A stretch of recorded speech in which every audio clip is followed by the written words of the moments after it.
اللہ الرحمن الرحیم۔ آج ایک صاحب ہیں جو بڑے یوٹیوبر ہیں، کتاب بھی لکھتی انہوں نے، اور اچھے خاصے وہ لکھنے والے ہیں۔ اب یہ ضروری نہیں ہے کہ کوئی شخص کتاب لکھ دے تو اس کے تمام خیالات سے متفق ہوا جائے یا اس کتاب سے متفق ہوا جائے یا نہیں۔ ہر ایک کا اپنا نظریہ ہوتا ہے۔ اب بات یہ ہے کہ ہر ایک کا نظریہ صحیح بھی تو نہیں ہوتا۔ کسی کا نظریہ جو ہے وہ اس کے اپنے افکار اور اپنے جذبات اور اپنی پسندیدگیاں اور ناپسندیدگیوں کے متعلق ہوتا ہے، اور کسی کا نظریہ جو ہے وہ اپنے مختلف وہ معاملات سے متعلق ہوتا ہے۔ جیسے کوئی شخص ہے وہ تجارت میں گم ہو گیا ہے تو وہ تجارت کے نظریات میں رہے گا، اس کو وہی چیزیں اچھی لگیں گی۔ کوئی شخص ہے ناجائز آمدنی میں لگا ہوا ہے تو وہ اسی سے اس کا پیٹ پھول رہا ہے، توند نکل رہی ہے اور چہرے پہ سرخیاں آ رہی ہیں۔ تو بات جو ہے وہ یہاں سے نہیں بنتی۔ مسئلہ یہ ہے کہ اگر کوئی شخص اپنے خیالات کے متعلق کہاں تک درست ہے، اس کا فیصلہ کرنا نہ تو اس کا کام ہے اور نہ ہی کوئی دوسرا کر سکتا ہے۔ اس کا فیصلہ کرنا حق کا کام ہے۔ اگر آپ حق پر ہیں اور حقیقت کو جانتے ہیں اور حقیقت کو سمجھتے ہیں تو وہاں سے پتہ چلے گا کہ آپ کی نیت کیا ہے۔ اب مثلاً کوئی شخص ہے پہاڑوں میں جانے کا شوقین ہے، کوئی ٹورس کرنے کا شوقین ہے، کوئی پکنک منانے کا شوقین ہے، کوئی اپنے پلاٹ خریدنے میں وہ دلچسپی ہے، کسی کو اپنے سٹہ کھیلنے میں دلچسپی ہے۔ تو مسئلہ یہ ہے کہ کوئی تو جائز کام میں لگا ہوا ہے، کوئی ناجائز کام لگا ہوا ہے۔ بات ایسے نہیں بنتی کہ وہ جائز اور ناجائز سے اس کی پہچان کی جائے۔ ٹھیک ہے، ہر انسان ہوتا ہے، غلطیاں اس سے بھی ہوتی ہیں، لوگ توبہ طائب بھی ہو جاتے ہیں، اور اللہ تعالیٰ کو توبہ پسند ہے، اس لیے کہ اللہ تعالیٰ جانتے کہ یہ انسان ہے، اور انسان کے ساتھ اس کی نفس اور شیطان کا جوڑ ہے۔ اب وہ کہاں تک وہ اس چیز پہ اوور کم کرتا ہے، اور اوور کم جب کرے گا نا، جب سمجھ پائے گا اپنے آپ کو، جب اس کو سمجھنا آ جائے گا تو وہ اپنی اصلاح کرے گا۔ لیکن اب دیکھیے ایک شخص ہے، وہ بہت بڑا دانشور ہے، بہت بڑا انٹلیکچوئل ہے، کتابیں بھی لکھ رہا ہے، مضامین بھی اس کے چھپ رہے ہیں، لیکن اس کی فیملی لائف جو ہے وہ متاثر ہو چکی ہے۔ نہ تو وہ فیملی کو ٹائم دیتا ہے، نہ بچوں کو، نہ بیوی کو۔ تو پھر اس کی کہاں گئی اس کی دانشوری، کہاں گیا اس کا مطالعہ؟ اب ایک شخص ہے، وہ لاکھوں روپے اس کی تنخواہ ہے، اور وہ شام تک اس میں بزی ہے، اس کی جو کام ہے اس میں بزی ہے، وہ وقت نہیں دے پاتا، گھر میں 10-11 بجے آتا ہے، اور بیوی بچوں کو چونکہ پیسے بہت مل رہے ہیں اس کو تنخواہ سے، ہر آسائش میسر ہے۔ اب اس میں دو باتیں ہیں، ایک تو وہ خود اپنی بیوی بچوں کو ٹائم نہیں دے رہا، دوسری یہ ہے کہ وہ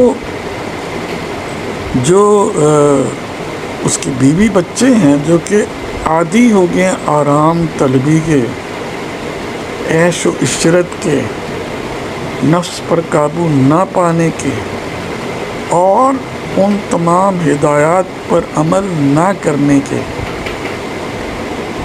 جو اسے کرنی چاہیے۔ مثلا ہم اسلام کو کیسے اپناتے ہیں، کیسے اسلام کو جیتے ہیں، جب ہمارا جو ایک طرز زندگی ہے وہ حضور کریم صلی اللہ علیہ وآلہ وسلم کے اسوہ حسنہ کے مطابق ہو اور اللہ تعالیٰ کے احکامات کے مطابق ہو۔ اب بات یہ ہے کہ انسان اس میں بہت سے معاملات میں پڑا ہوتا ہے، وہ ایک شخص 5 وقت کا نمازی ہے، لیکن اس کا طور طریقہ خالی اس سے پورا تو نہیں ہو جاتا کہ وہ 5 وقت کا نماز پڑھ رہا ہے، لیکن اس کے اندر تبدیلی نہ آئے۔ اگر اس میں تبدیلی نہیں آتی تو وہ اسے اسلام کو کیا سمجھ پایا؟ وہ بعض لوگ نہیں سمجھ پاتے، بعض دین کو نہیں سمجھ پاتے۔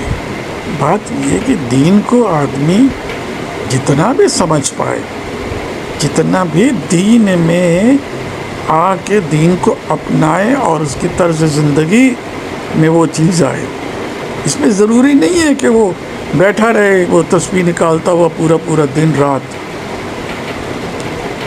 اس چیز کو دین نہیں کہتے کہ وہ، اور پھر وہ خمار میں ہے کہ ارے میں تو تسبیح پڑھتا، سوچ رہا ہے میں تو بڑے ذکر اور اس میں لگا رہتا ہوں، میں تو بڑا نمازی ہوں۔ اور بہت سے ہم نے ایسے دیکھے حاجی حج کر کے آتے ہیں، نماز کے وقت بھاگتے ہیں، لیکن جب ان کا عمل دیکھتے ہیں تو وہ بڑا ڈیفرنٹ ہوتی ہے، اور وہ ان کی بات کرنے کا انداز جو ہے اس سے اس بات پہ اچھا لگتا ہے کہ وہ اس زوم میں آ کے ہم بڑے نمازی ہیں، ہم تو بڑے حاجی ہیں، ارے یہ تو نماز بھی نہیں پڑھتا، ہم تو نماز پڑھتے ہیں، یہ کہاں کا مسلمان ہے، اور وہ اس فخر میں مبتلا ہے۔ بات یہ ہے کہ یہ بات درست ہے کہ نماز آپ پڑھیں، آپ روزہ رکھیں، آپ پورے ارکان کو پورا کریں، لیکن اس میں آپ کے اندر وہ تبدیلی آئی یا نہیں جو کہ آنی چاہیے؟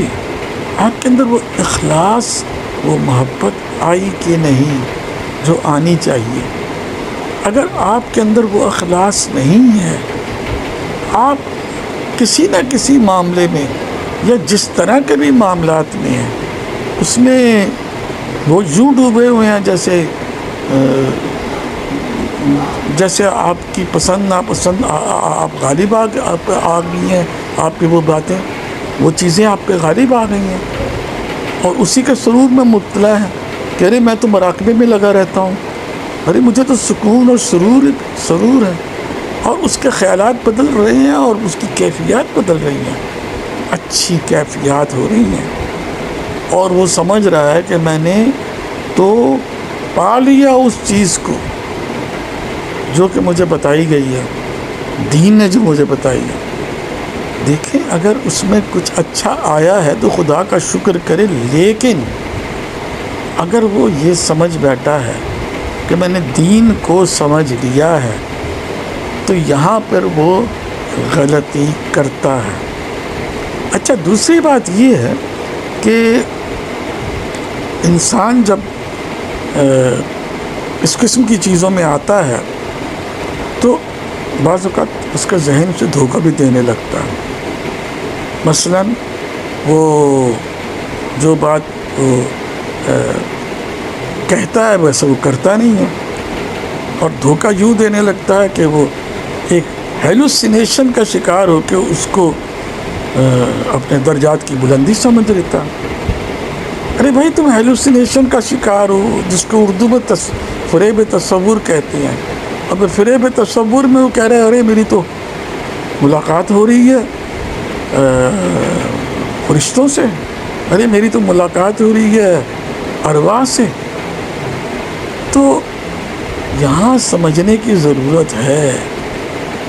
بات یہ ہے کہ کوئی بھی شخص اگر پیمانہ بنانا یہ چاہتا ہے کہ اس نے دین کو اپنا لیا ہے تو سب سے پہلی چیز یہ ہے کہ وہ اپنے آپ کے ساتھ انصاف کر رہا ہے یا نہیں، وہ اپنے آپ پر خیر کے کام کر رہا ہے، ظلم تو نہیں کر رہا، وہ اپنے آپ کے ساتھ اچھا کر رہا ہے اور لوگوں کے ساتھ بھی اچھا کر رہا ہے۔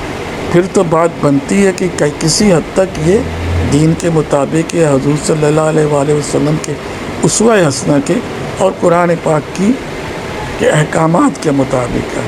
میرے خیال میں اس میں تفصیل میں اس لیے اب نہیں جا سکتا کہ مجھے لوگوں کی طرح 2 گھنٹے بولنا نہیں آتا، لیکن میں اتنا ضرور کہوں گا کہ انسانی زندگی میں جو ہے یہ جاننا بڑی ضروری ہے کہ اگر وہ مرغ مسلم کھائے، قورمہ پلاؤ کھائے یا صرف سبزیوں اور پھلوں پہ گزارا کرے، بات یہ ہے کہ اس سے کیا چیز غالب آ گئی اس میں. یہ دیکھیں مغلوب کس چیز پہ ہو گیا. اگر کوئی چیز اس کو پہ وہ غالب نہیں آیا، کوئی چیز اس پر غالب نہیں آئی تو ٹھیک ہے. اور وہ ایک بالکل سادہ لو اور ایک سچا اور ایک اچھا مسلمان ہے جو نہ تو نفس کے زیر انڈر ہے، زیر چل رہا ہے، اور نہ ہی کسی تصور پر باغبان ہوا. بس یہ ہے کہ بنیادی جو چیز ہے وہ یہ ہے کہ کہاں تک وہ اپنے آپ کے ساتھ اچھا کر رہا ہے اور کسی کے ساتھ اچھا کر رہا ہے. اب یہاں پر بھی سمجھنا ہوگا، اگر اپنے آپ کے ساتھ اچھا کر رہا ہے تو کیا وہ ہیلوسینیشن کی وجہ سے سمجھ رہا ہے کہ میں اچھا ہوں، یا کسی مراقبے اور مجاہدوں کی وجہ سے؟ ایک چیز ذہن یاد رکھیے، اسلام میں شریعت ایک ہی ہے، کوئی 2 شریعت نہیں. یہ ٹھیک ہے، تصوف اچھی چیز ہے، تصوف انسان کو ایڈوانس اسٹیج پہ بہت چیزیں سمجھا دیتی ہے، اسے خود آگہی کی طرف بھی لے جاتی ہے. لیکن اس چیز میں تفریق کرنا بڑا ضروری ہے کہ کہاں تک وہ اس چیز کو سمجھتا ہے، اس کی سمجھ کہاں تک ہوئی ہے. اگر سمجھ صحیح ہو گئی ہے